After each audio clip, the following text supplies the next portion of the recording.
हजरत मौलाना मोहम्मद नफीस साहब नदवी दामत बरकातुहुल आलिया। ज़मीनो आसमां चाँद तारे न होते, ज़मीनो आसमां चाँद तारे न होते, समंदर में पानी के धारे न होते, रसूल खुदा जो न आते जहाँ में, तो कुरान के ये 30 पारे न होते, तो कुरान के ये 30 पारे न होते। बहुत सारी हमारी माँ बहनें अंदर बैठी हुई हैं और काफ़ी देर से बैठी हुई हैं। ख़वातीन कसीर तादाद में हैं माशाअल्लाह। उनके हवाले से भी गुफ्तगू हो रही है और इंशाअल्लाह उलमाए किराम गुफ्तगू करते रहेंगे।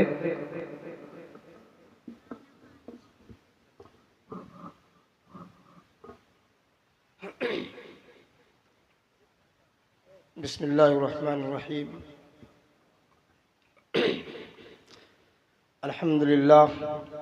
अल्हम्दुलिल्लाह कफ़ा व सलामुन अला इबादिहिल्लज़ीना इस्तफ़ा, अम्मा बाद, फ़अऊज़ु बिल्लाहि मिनश शैतानिर रजीम। बिस्मिल्लाहिर्रहमानिर्रहीम। या अय्युहल्लज़ीना आमनू कुतिबा अलैकुमुस सियामु कमा कुतिबा अलल्लज़ीना मिन क़ब्लिकुम लअल्लकुम तत्तक़ून। वक़ाल नबी सल्लल्लाहु अलैहि वसल्लम अल-ग़ीबतु युफ़्सिदु सियाम, औ कमा क़ाल अलैहि सलातु वस्सलाम। हाज़रीन,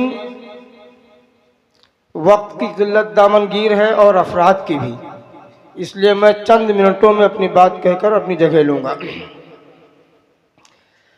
देखिए, अल्लाह तबारक व तआला कुरान करीम में फरमाता है, या अय्युहल्लज़ीना आमनू, ऐ वो लोगो जो ईमान लाए हो, कुतिबा अलैकुमुस सियाम, तुम पर रोज़े फ़र्ज किए गए हैं। कुतिबा अलैकुम, तुम्हारे नाम लिख दिए गए हैं, अस्सियाम, रोज़े, बिल्कुल कमा, बिल्कुल उसी तरह से जैसे कि तुमसे पहले लोगों पर फ़र्ज किए गए थे। क्यों? लअल्लकुम तत्तक़ून, ताकि तुम परहेजगार बन जाओ, अल्लाह से डरने वाले बन जाओ, ताकि तुम अल्लाह से डरने वाले बन जाओ, तुम्हारे अंदर अल्लाह का खौफ आ जाए। जाहिर सी बात है, वो नौजवान या वो मुसलमान जो रोज़ा नहीं रखते हैं, पता ये चलता है कि उनके दिलों में अल्लाह का डर नहीं है, अल्लाह का डर नहीं है। अगर अल्लाह का डर होता, उनके अंदर तक़वा होता, तो वो रोज़ा रखते, रमज़ान की बेहुरमती नहीं करते। एक मरतबा हज़रत उमर रज़ी अल्लाह ताला अन्हु से तक़वा की तारीफ पूछी गई कि उमर, तक़वा है क्या? तक़वा की तारीफ क्या है? हज़रत उमर रज़ी अल्लाह ताला अन्हु ने फरमाया कि तक़वा ये है कि आपके सामने गुनाह हो, आपके अंदर गुनाह करने की ताकत हो, आपको कोई रोकने वाला भी ना हो, आप चाहें तो वो गुनाह कर लें और आपको कोई ना रोक पाए। ऐसे वक्त में आपके दिल के अंदर ये ख्याल आना चाहिए कि कोई मुझे देख रहा हो या ना देख रहा हो, लेकिन अल्लाह ज़रूर देख रहा है, और आप उस वक्त उस गुनाह से रुक जाएं, अपने आप को उस गुनाह से रोक लें। ये तक़वा है। और तक़वा है ही एक ऐसी चीज है जिसके बारे में अल्लाह ने गारंटी ली है कुरान के अंदर कि तुम्हारी मौत ईमान पर आएगी। और किसी इबादत पर खुदा ने गारंटी नहीं ली, कुरान में बाकायदा अल्लाह ने गारंटी ली है कि जिसके अंदर तक़वा होगा, उसके मौत के वक्त मैं उसकी ज़बान पर कलमा जारी कर दूंगा। अल्लाह फरमाता है, या अय्युहल्लज़ीना आमनु तक़ुल्लाह हक़्क़ तुक़ाती वला तमूतुन्ना इल्ला व अंतुम मुस्लिमून। ऐ मोमिनो, तुम अल्लाह से उस तरह डरो जैसा कि तुम्हें डरना चाहिए। अल्लाह तुम्हें मौत के वक्त मोमिन बना देगा, यानी अल्लाह आपकी ज़बान पे कलमा रवा दवा कर देगा। ये सबसे बड़ी गारंटी है। और जो तक़वा हमारे अंदर से हटा, आज जो रमज़ान मुबारक के अंदर तरह तरह के गुनाह में हमारे नौजवान, हमारी माँ बहनें सब मुब्तला रहते हैं, उसकी वजह सिर्फ और सिर्फ ये है कि हमारे अंदर तक़वा नहीं है। हमारे एक दोस्त लखनऊ में थे, उनके घर में गया तो उनके घर पे बड़ी सी टीवी थी, उस पर एक बड़ा सा पर्दा रखा हुआ था। हमने कहा भाई ये पर्दा किस चीज़ से पड़ा है? कहने लगे अरे मौलाना साहब ये टीवी है और रमज़ान में बड़ी शर्म आती है, इसको खोलते हो इसको बंद कर दो। हमने कहा इसको बड़ा अच्छा कफन दिया, इसको दफन भी कर देते। हमने कहा इसे बड़ा अच्छा कफन दिया, इसे दफन भी कर देते। फिर जब ईद के बाद मुलाकात हुई तो पता लगा वो टीवी खुली। हमने कहा ये क्या हुआ भाई? बोले मौलाना साहब रमज़ान में शर्म आती थी चलाते, अब ईद हो गई है इसलिए चालू कर दिया। हमने कहा तो ईद होते ही तू बेशरम हो गया? रमज़ान में तू उसको शर्म आती थी और जैसे ईद हुई तू बेशरम हो गया? तो मेरे भाई पता ये चला कि इंसान के अंदर से तकवा बिल्कुल खत्म हो गया है। आज जो हम तरह तरह के गुनाहों में मुब्तला हैं उसकी वजह यह है कि हमारे अंदर से तकवा खत्म हो गया है।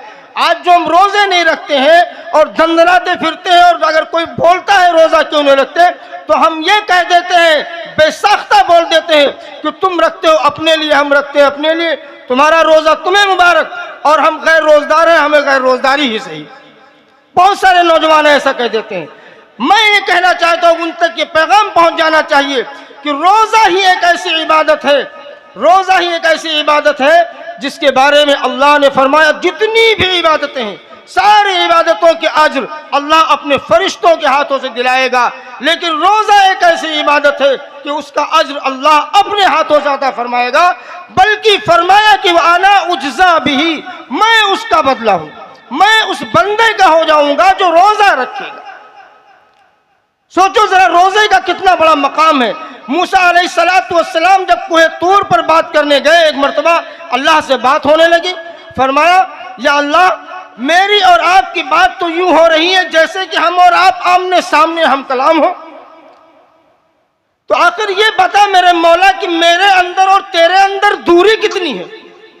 रब्बे कायनात में फरमाया कि 70,000 पर्दे हैं नूर के, मेरे और आपके अंदर फासले, जो फासला है उस फासले में 70,000 पर्दे हैं नूर के, और एक पर्दे की जो लंबाई इतनी है जितनी बड़ी पूरी दुनिया है। बोलो कितनी दूरी है? अल्लाह ने हज़रत मूसा ने फरमाया कि अल्लाह क्या कोई आपका ऐसा बंदा भी है जिनके और आपके बीच में कोई पर्दा ना हो? मेरी माँ बहनों गौर से सुनना, फरमाया मूसा कलीमुल्लाह ने कि अल्लाह क्या आपका कोई ऐसा बंदा भी है जिसके और आपके बीच में कोई पर्दा ना हो? रब ने फरमाया हाँ। मूसा कलीमुल्लाह ने कहा कि हाँ हाँ मैं समझ गया, वो मोहम्मद रसूलुल्लाह सल्लल्लाहु अलैहि वसल्लम जो आखिरी नबी आने वाले हैं। अल्लाह ने फरमाया हाँ वो तो है ही, उनके अलावा और भी लोग हैं। मूसा ने कहा वो कौन लोग हैं? मेरे दोस्तों कुर्बान जाओ रब्बे कायनात के करम पर। मौला ने क्या फरमाया कि वो रोजेदार हैं। जब वो रोजा रहता है और नमाज पढ़ता है, कुरान पढ़ता है, तो मेरे और उसके बीच में कोई पर्दा नहीं होता है। रोजेदार जब नमाज पढ़ता है तो डायरेक्ट हमारी और उसकी आमने सामने बात होती है। रोजा वो चीज है, तकवे की जरूरत है।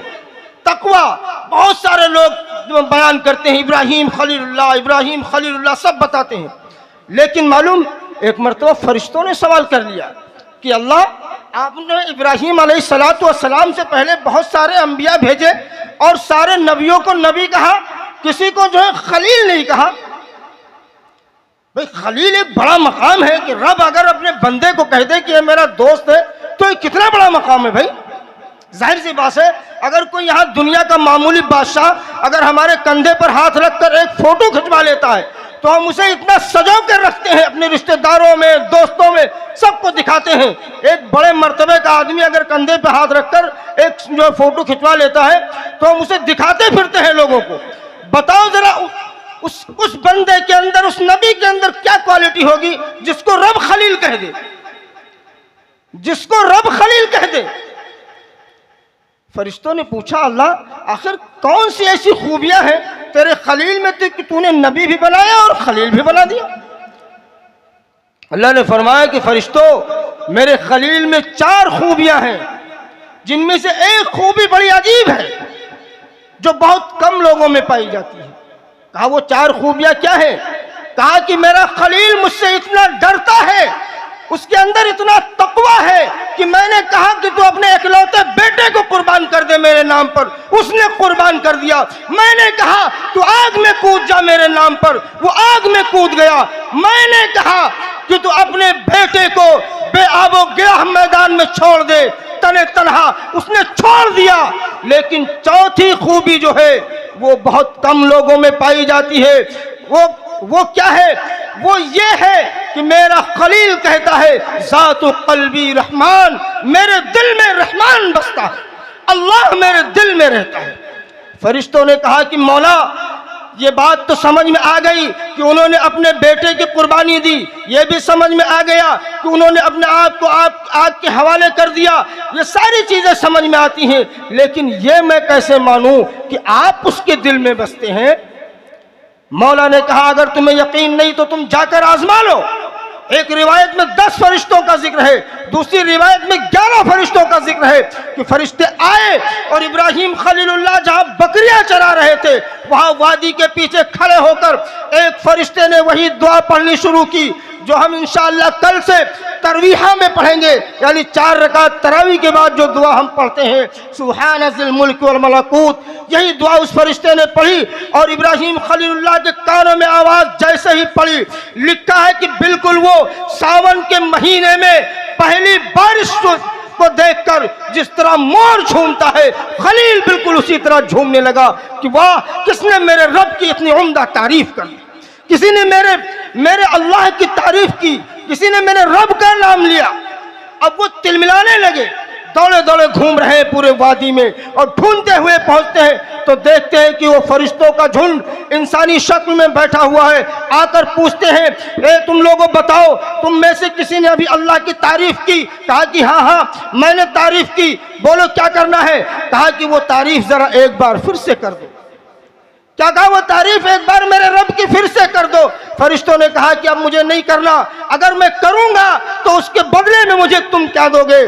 खलीलुल्लाह ने कहा कि मैं अपनी बकरियों का आधा रेवड़ मैं तुम्हें दे दूंगा।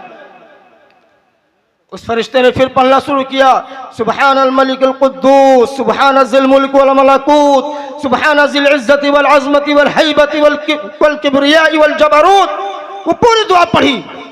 खलीलुल्लाह फिर खुश हुए और कहने लगे जरा दोबारा पढ़ दो। कहा कि अब क्या दोगे?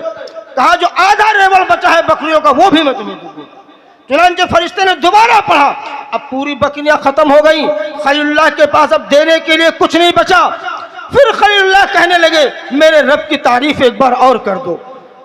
फरिश्ता बोला कि अब तो तुम्हारे पास कुछ है भी नहीं, तुम क्या दोगे? कुर्बान जाओ खलीलुल्लाह की मोहब्बत पर। क्या मोहब्बत थी? खलीलुल्लाह कहते हैं इन बकरियों को चराने के लिए तुम्हें गुलाम की जरूरत है, ये इब्राहिम तुम्हारे साथ चलेगा, इन बकरियों को चराएगा, मगर अल्लाह के वास्ते तुम दोबारा मेरे रब की तारीफ करो। उस फरिश्ते ने फौरन तारीफ किया और इब्राहिम खलीलुल्लाह ने अपनी बकरियों समेत खुद भी हाजिर हो गए उसकी खिदमत में और कहा कि अब चलो। फरिश्तों ने कहा मुझे तुम्हारी बकरियों की जरूरत नहीं है, मुझे तुम्हारी गुलामी की जरूरत नहीं है, हमको तो अल्लाह ने तुम्हारी तारीफ बयान की, हमसे जो बयान किया हमें उस पे शक था, इसलिए हम तुम्हें आजमाने आए थे। हम कोई इंसान नहीं है, हम तो फरिश्ते हैं जो आसमान से आए थे। इब्राहिम तुम पास हो गए। ये इब्राहिम के तकवे की बरकत थी, ये खुदा से मोहब्बत की बरकत थी। आज जो हमारे अंदर गुनाह पर गुनाह हो रहे हैं उनकी वजह सिर्फ और सिर्फ ये कि हमारे दिलों से मोहम्मदुर रसूलुल्लाह और रब कायनात की मोहब्बत निकल चुकी है, हमारे दिलों से डर खौफ खत्म हो गया है। रोजा एक ऐसी चीज है, फरमाया नबी अकरम सल्लल्लाहु अलैहि वसल्लम ने कि जब मैदान महशर कायम होगा तो क्या आलम होगा? इतनी शिद्दत की प्यास लगेगी जैसे 50,000 साल से आदमी प्यासा हो। 50,000 साल की शिद्दत वाली प्यास से आका ने फरमाया कि अगर बचना है तुम्हें तो सिर्फ और सिर्फ एक ही रास्ता है कि तुम रमजान के रोजे रखो। मुस्लिम शरीफ की हदीस है, लिखा हुआ है कि जिस शख्स ने वो मैदान महशर में जो प्यास लगेगी उस प्यास की शिद्दत से एक शख्स की जबान इतनी लंबी हो जाएगी, इतनी लंबी बाहर निकल आएगी कि 11 लोग उस पर खड़े हो जाएंगे। अल्लाह, इस शिद्दत की प्यास होगी। अगर इस शिद्दत की प्यास से बचना है तो फिर उसका सिर्फ और सिर्फ वाहिद एक रास्ता है कि रमजान मुबारक के हम रोजे रखें। मेरे भाइयों, बातें तो बहुत करनी है लेकिन वक्त कम है, हमसे बड़े बड़े उलमा बैठे हुए हैं। मैं सिर्फ एक बात बताकर जाना चाहता हूं, इनमें से किसी शख्स को भला ये मालूम है कि रोजे कब फर्ज हुए, किस सन में फर्ज हुए, रोजे कब आए?